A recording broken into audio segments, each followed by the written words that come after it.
미국 연방특별검사팀이 공화당 대선 후보인 도널드 트럼프 전 대통령의 2020년 대선 결과 뒤집기 시도는 형사상 면책 대상이 될 수 없는 사적 행위라고 규정했습니다.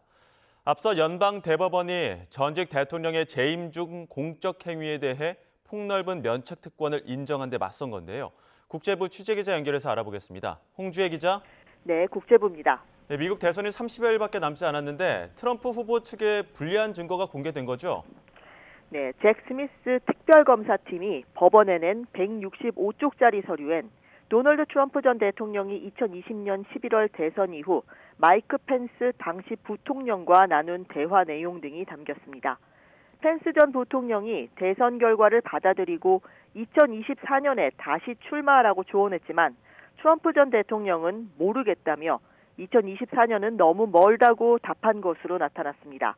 또 이듬해 1월 트럼프 전 대통령이 상원 의장을 겸하는 펜스 당시 부통령에게 의회에서 조 바이든 당선을 인증하면 사람들이 멍청하다고 생각할 거라며 선거 결과 인증을 거부하라고 설득한 내용도 포함됐습니다.